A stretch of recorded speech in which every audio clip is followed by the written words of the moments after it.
Kalau yang namanya trail running itu adalah bagaimana kita bisa memaintain endurance kita. Karena trail running itu kan obstacle jalur itu bervariasi. Iya kan beda-beda kan. Betul, ada yang memang tanjakan, turunan gitu kan. Lalu ada memang masuk ke sungai atau apapun lah. Tergantung di mana eventnya. Nah, faktor itu harus kita pahami. Nah, sebelum saya melakukan lomba lari di ketinggian misalnya di 4.000 atau sampai 5.000, baik itu di Mont Blanc ataupun di Everest Marathon, pada saat itu ya kita bukan secara saya punya kemampuan lari 42 kilo punya catatan 2 jam misalnya gitu kan. Saya selalu melakukan aklimatasi dulu. Iya, Penyesuaian dulu ketinggian karena larinya dari base camp ke Namche Bazaar. Dari ketinggian ke bawah, bukan dari bawah ke atas. Nah, saat kita berada di 5.000 itu kita harus aklimatasi dulu.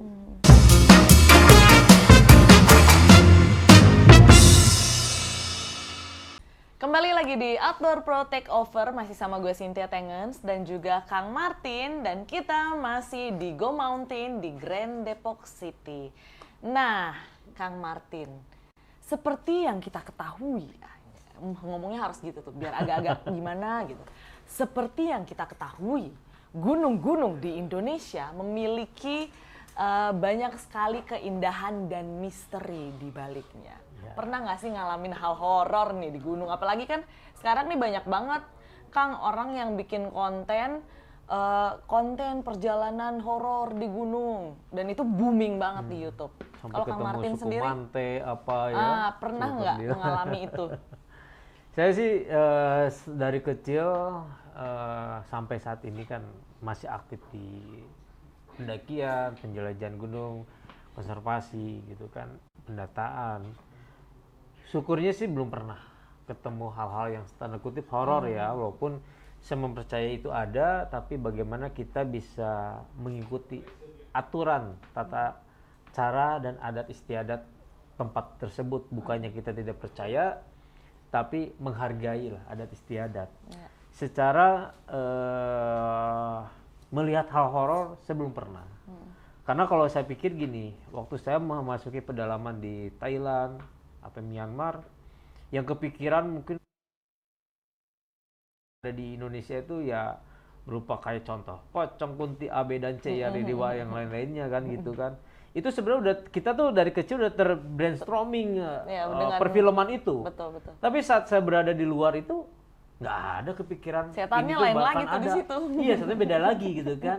Dengan saya waktu di Amerika lihat Dracula gitu ya, atau di China waktu itu vampir gitu kan, berpikirnya seperti itu kan.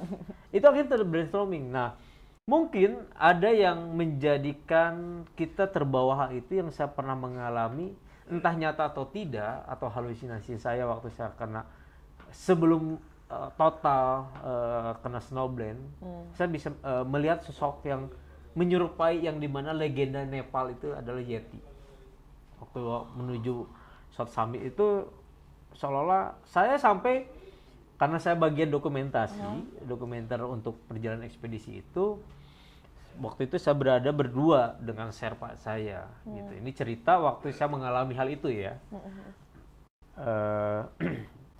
Saya istirahat di dekat Hillary Step, South Summit menuju Hillary Step. Saya duduk istirahat sebentar untuk minum, karena nalgen dalam ransel dan termos dalam ransel udah beku, udah jadi es.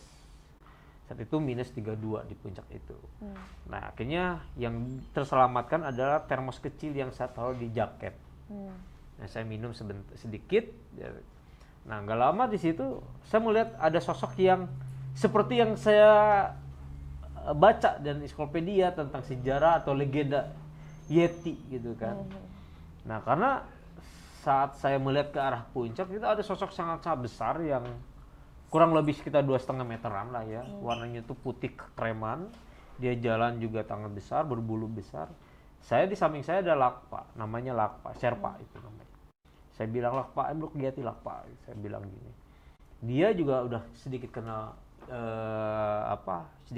kena MS waktu itu. Si Lakpa ini. Akhirnya saya berpikir kalau memang itu benar ada gitu ya. Saya mendokumentasikan itu, saya mau memegang kamera. itu menjadi suatu berita yang sangat fenomenal di dunia kalau Bener. misalnya saya berhasil mendokumentasikan. Yeti gitu. Iya kan? Nah, walaupun ada penjelajah-penjelajah dunia yang mengakui itu sosok itu ada gitu kan. Nah, akhirnya saya mencoba untuk melakukan kamera DSLR saya untuk merekam itu. Saya taruh mata saya di viewfinder, di dalam viewfinder terlihat sosok itu tuh berjalan sedikit menghampiri. Saya foto jebret. Pas lihat LCD nggak ada, lihat di sini ada. Saya lagi kayak gini, jebret. Dalam viewfinder ada, tapi di LCD nggak ada. Lama-kelamaan kan sosok itu mendekat. Akhirnya saya tarik ke lakwa itu. Lakwa sini. Coba itu lihat di depan. Ada sosok yang sangat besar. Dia bilang jadinya nggak bisa lihat, nggak apa-apa. Oh, saya khawatir saya akan halusinasi. Nah, mungkin faktor-faktor itu yang bisa orang itu merasa, wah saya melihat hal ini di atas pohon, hal ini gimana. Karena kita brainstorming tentang hal yang mistis seperti itu gitu. Ya, secara perjalanan di Indonesia, masuk hutan gunung, sebenarnya rasa takut tuh ada. Setiap manusia harus memiliki rasa takut. Kalau manusia tidak memiliki rasa takut, dia akan bisa menyukai temannya. Kalau kita punya rasa takut dan kita bisa aware tentang alam itu, ya, kita bisa sejauh mana sih kemampuan kita itu untuk bisa menghargai alam gitu. Seperti itu sebenarnya. Cuman kalau di YouTube muatan A, B, dan C, ya itu mah terserah mereka mau mengangkat seperti apa, terserah. Tapi sepengalaman saya belum pernah mengalami hal itu. Kecuali si Yeti itu ya? Iya. Oke. Itu yang Dan sampai sekarang masih menjadi misteri apakah itu benar atau halusinasi ya? Gitu. Oke Kang, kalau Akang sendiri kan udah sering nih keliling kemana-mana, dan Indonesia ini kan kita punya kebudayaan yang sangat variatif, kemudian kebiasaan masyarakat yang berbeda-beda, kepercayaan juga yang berbeda-beda. Pernah nggak sih ada upacara-upacara khusus yang harus dilakukan atau diikuti sebelum melakukan penjelajahan alam atau naik gunung? Ya, kayak di Kalimantan atau di Bali gitu ya, yang memang bahkan di Papua juga kan seperti itu. Itu ya kita ikutin, karena apa? Buat kita sebagai explorer atau penikmat dan penjelajah alam,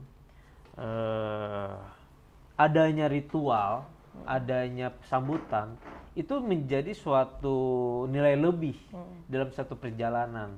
Bukan mengabaikan kita seperti itu, tapi kita menghargai adat istiadat setempat seperti itu.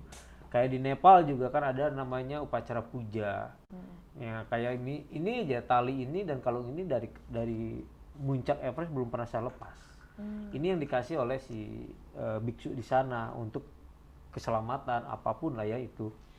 Tapi ya buat saya sih, saya menyukai pernak-pernik hiasan ataupun pemberian orang gitu ya. Nah, namun hal-hal itu yang saya menyukai budaya gitu. Gitu. Kalau saya melewati hal itu sangat sayang kalau ditanya orang, kamu masuk ke sini ngikutin upacara ini enggak? Kalau enggak, sangat sayang gitu. Iya, benar-benar. Gitu. Jadi saya menikmatin dan menghargai apapun yang diberikan oleh suku pedalaman. Contoh di Kalimantan misalnya, potong ayam atau ini darah ayam gimana ya, saya mencoba juga gitu kan. Gitu. Nah, hal-hal itu yang dimana ini menjadi suatu nilai lebih dalam satu perjalanan gitu. Dan itu emang menjadi bagian dari perjalanan yang nggak bisa dipisahkan betul, ya. Itu part of the process gitu. Betul.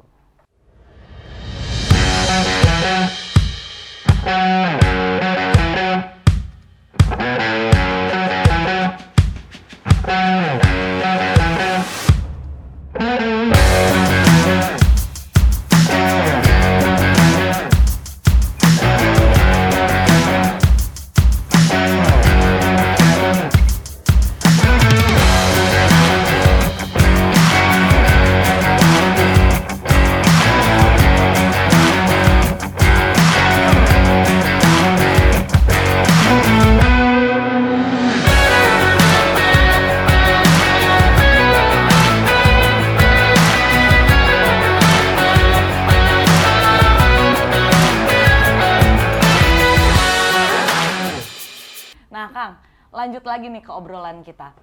Seberapa penting sih menurut Kang Martin untuk para pemula yang ingin berkegiatan di alam ini mengetahui cara untuk survive di alam? Karena kan namanya bermain di alam kan kita nggak pernah tahu nih apa yang akan terjadi sematang-matangnya persiapan kita. Kira-kira penting nggak sih tahu untuk cara-cara survive? Sebenarnya itu penting ya, cara-cara survive itu bagaimana kita yang pertama mempelajari dulu karakter lokasi yang akan kita tuju. Yang kedua mempelajari bagaimana tentang biologi praktis dan geologi praktis. Termasuk tentang tumbuhan-tumbuhan yang memang bisa digunakan menjadi makanan, bisa digunakan bisa jadi obat. Ya. Pada dasarnya gini, ada satu kiasan yang saya pernah baca, jadikanlah makananmu obatmu, jadikanlah obatmu dijadikan makananmu. Nah, faktor itu yang harus kita pahami dari jenis-jenis dulu tumbuhan itu, yang bisa dimanfaatkan secara konsumtif buat kita sendiri.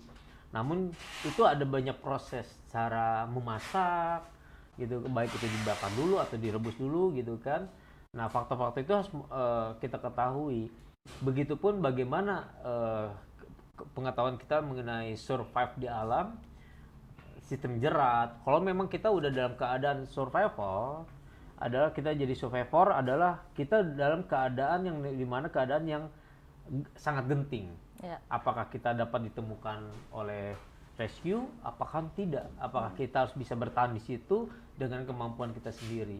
Nah, begitupun kita harus bisa mempelajari survive itu bukan hanya faktor makanan dan membuat pelindungan dan api, tapi kita juga harus bisa mengetahui tentang PPGD atau pertolongan pertama gawat darurat. Kita nggak tahu kalau kita cedera, keseleo, kita sendiri. Nah, hal itu yang harus kita pahami. Karena jangan terlena dengan alam.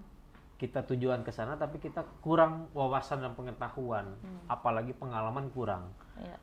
Navigasi, belajar bagaimana kita bisa menentukan titik di mana kita berada. Dasarnya di situ aja dulu gitu. Sebelum kita ada menuju kemana kita akan turun, mau kemana kita akan naik. Nah, mengetahui dulu di mana posisi kita berada itu sangat penting. Ya. Jangan sampai kita terlena adanya jalan setapak, karena setiap punggungan itu memiliki percabangan-percabangan jalan. Benar. Orang banyak tersesat dari atas turun ke bawah atau dari bawah ke atas, akhirnya dia udah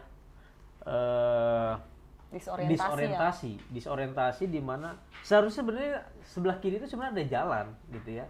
Gitu. Tapi dia malah meneruskan ke jalur yang itu, atau dia turun, malah dia ngejar ke lembahan. Saat dia di lembahan banyak jurang-jurang kecil atau jurang-jurang besar sampai air terjun, untuk balik lagi ke atas sudah kehabisan energi. Betul. Sebenarnya di situ yang dimana harus dia mengantisipasi dirinya untuk survive.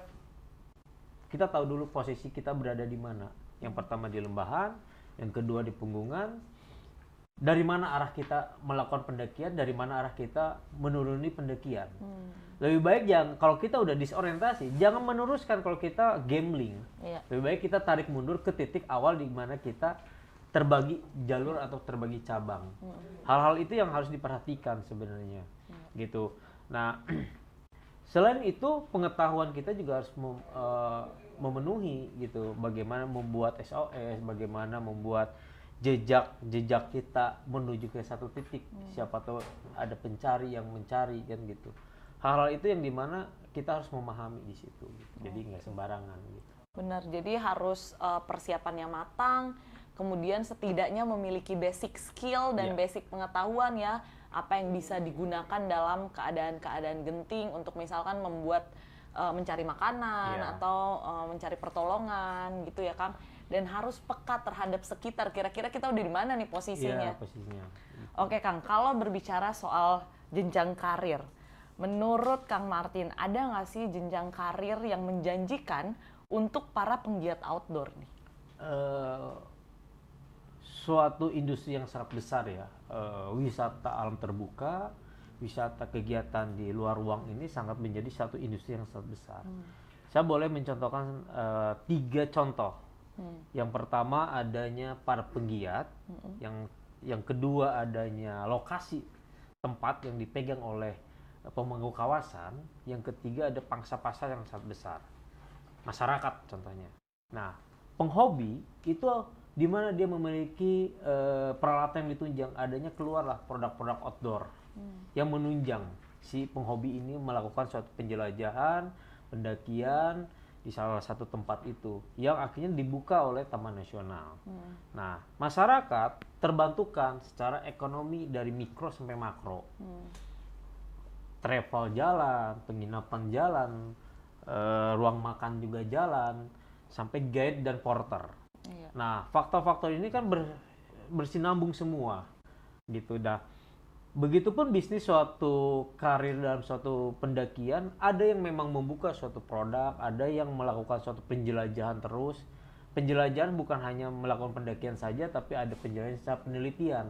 Yang mendukung penelitian ini, kita bisa jadi guiding, kita bisa jadi tim supportnya. Itu menjadi suatu penghasilan sangat besar. Bisnis suatu ekspedisi, membuka operator ekspedisi di luar itu sangat besar. Kenapa Everest begitu mahal pendakiannya? Dalam satu pendakian kurang lebih 2-3 bulan gitu kan. Itu memang biayanya sangat besar gitu. Di luar nalar kita sebenarnya. Kartens, local people mungkin sekitar 55 juta. Gitu kan. Kita mau ke Kartens, sebegitu mahalnya. Sedangkan Taman Nasional lain sangat murah. Yang bisa ditaruh mungkin 50.000 mungkin ya. Tapi Kartens kenapa bisa mahal? Karena mungkin proses penunjang ke sana lebih berbeda prosesnya. Nah, hal-hal mendukung itu adanya chopper, ada yang lain. Nah, ini suatu bisnis yang sebesar adalah jenjang karir bukan hanya ekspedisi terus yang dikedepankan, tapi bagaimana kita bisa bersinergi dengan alam itu adanya mencintai alam itu yang harus diharapkan, yaitu penanaman, menjaga sumber air, yang lain-lain itu menjadi suatu berkesinambungan semua gitu. Berarti kesinambungannya tidak hanya bagaimana caranya kita berkarir di dunia outdoor aja ya, tapi juga kita harus berusaha untuk menjaga apa yang sudah disediakan oleh alam. Betul, itu Oke. sepakat itu. Nah, Kang, gimana sih caranya kalau misalkan teman-teman di rumah nih ingin menjadi pendaki profesional? Yang dimaksud dengan kategori pendaki profesional ini menurut Kang Martin apa? Kalau pendaki profesional, dia bisa memahami dirinya dia sendiri, dia bisa memahami tim, dia bisa merancang suatu operasi perjalanan, dia bisa memutuskan muncak apapun tidak. Gitu. Ini penting nih. Ya, jadi jangan sampai ngerasa pendaki profesional tapi kondisi kita belum siap walaupun 200 meter lagi puncak gitu kan. Karena gunung itu nggak akan lari kemana. Betul. Saat kita berada dengan kesiapan yang sangat baik, iklim sangat mendukung, gunung itu pada dasarnya bolehkan kita berada di puncak dengan kondisi yang sangat terbaik, kita bisa balik lagi ke situ dengan lebih optimal. Karena banyak orang yang memaksakan untuk muncak dengan kondisi yang sangat ekstrim. Ya, tapi tanpa dia siap dianya sendiri ataupun timnya sendiri gitu. Tidak menyadari resikonya seperti apa gitu. Ya. Benar. Gitu. Oke, Kang. Kalau dari Kang Martin sendiri nih, kan bergelut di dunia sport dan adventure. Aku nyebutnya sport dan adventure ya, karena nggak cuma pendakian gunung, tapi berenang, kemudian trail running, kan itu sport and adventure. Pernah nggak sih merasa jenuh? Itu manusiawi kalau jenuh. Karena kalau mendaki terus, ya saya ada jenuhnya. Berenang terus pasti ada jenuhnya. Dan bagaimana kita bisa memaintain kejenuhan itu, mengisi kekosongan itu dengan exercise sport yang lain gitu. Tapi ada satu sisi saat kita ditawari untuk keinginan untuk melakukan perjalanan, kita harus fokus dan konsisten di situ. Jadi setiap orang pasti ada kejenuhan. Tidak terus monoton terus gitu. Jadi kalau terlalu monoton terus di situ ya kembali lagi, dia hobi apa karena kebutuhan? Iya. Kalau memang hobi gitu kan, ya oke. Tapi kalau kebutuhan itu berbeda dengan hobi gitu kan. Nah, ciptakanlah hobi itu sesuai dengan keinginan kita sendiri, kemampuan kita sendiri. Kalau kita memaksakan diri kita untuk hobi itu dipaksakan, kebutuhan itu dipaksakan, tanpa kesiapan yang dirancang dengan baik, itu akan menjadi hal yang chaos sebenarnya di situ. Oke, berarti kita harus paham juga ya tujuannya apa nih. pengennya sekadar hobi kah atau memang ada tujuan-tujuan lain Iya, gitu yang harus dicapai. Dan disitulah kita bisa mengolah bagaimana kita konsisten nih terhadap satu olahraga atau kegiatan yang ingin kita lakukan. Iya. Nah, dari Kang Martin sendiri aku pengen nanya nih. Sekarang kan dunia petualangan itu tidak terbatas dengan usia, tidak terbatas dengan satu kalangan saja. Siapa saja bisa bermain di dunia outdoor atau adventure ini. Nah, kalau Kang Martin sendiri melihat bagaimana sih caranya supaya orang-orang yang terlibat di dunia outdoor ini bisa terus menjaga ekosistem lingkungan seperti yang sudah ada sekarang atau bahkan bisa menjadikannya lebih baik lagi? Menjaga dan mencintai alam itu dengan seperti kita mencintai diri kita sendiri sebenarnya. Jadi tidak sembarangan menebang atau memindahkan suatu benda yang ada di alam. Karena kalau kita sudah membiasakan diri kita mencintai alam, kita juga akan bisa mencintai diri kita sendiri. Nah, begitupun kita bolehlah mencintai alam, tapi kalau kita tidak mencintai rekanan dalam satu pendakian, memaksakan dalam satu pendakian, itu sama aja, memaksakan kehendak dan nafsu sebenarnya. Nah, hal-hal itu yang harus dilihat bahwa melakukan suatu perjalanan alam terbuka ini banyak faktor yang dimana bisa hitungan detik dan menit. Gitu. Jadi kalau kita melangkah kaki di tengah kota dengan jalan datar, tahu langkah kedua, ketiga jalannya datar. Tapi kalau di gunung atau di hutan belum tentu, karena banyak faktor, baik itu tanah berlumpur gitu kan, ataupun ada faktor binatang yang lain-lainnya, yang dimana setiap saat itu udah siap gitu kan. Nah, apakah kita udah siap nggak dengan alam itu sendiri gitu? Yang dimana alam itu yang menyajikan inilah saya gitu. Mencakupi semua flora dan fauna. Kalau kamu merasakan capek, kamu merasakannya tok istirahat, jangan memaksakan gitu. Nah, hal-hal itu yang alam itu menjadikan suatu guru yang kita harus bisa aware pada diri kita sendiri dan tim bahwa kita siap apa tidak. Kalau kita siap, kita enjoy, kita nyaman, alam itu akan tersenyum. Gitu. Berarti alam sudah begitu saja, tapi kita manusia bagaimana yang menyesuaikannya. Gitu. Jangan sampai kita yang merubah alam, kita meminta alam untuk berubah, nggak bisa. Nggak bisa. Dia akan begitu aja, kita sebagai manusia yang menyesuaikan. Oke Kang, satu pertanyaan terakhir. Coba dong satu kalimat atau satu kata yang menggambarkan alam bebas versi Kang Martin Rimbawan. Jangan menganggap remeh alam, karena alam itu bukan halaman depan rumah kita, bukan halaman belakang rumah kita. Karena alam itu begitu misteri. Nah, misterinya apa saja yang ada di situ, ya pelajarilah misteri-misteri itu sesuai dengan kita punya sebagai manusia, makhluk sosial yang bisa bertanya dan mempelajari itu dari komunitas masyarakat yang memang sehobi dalam satu perjalanan. Yang paling utama adalah jangan mau memberanikan diri untuk melakukan pendakian sendiri. Kalau kita tidak dan kurang wawasan pengetahuan dalam alam terbuka ini. Oke, siap Kang. Terima kasih banyak Kang Martin sudah berbagi cerita bersama kita di Outdoor Pro Takeover. Sampai jumpa teman-teman, jumpa lagi di Outdoor Pro Takeover episode berikut.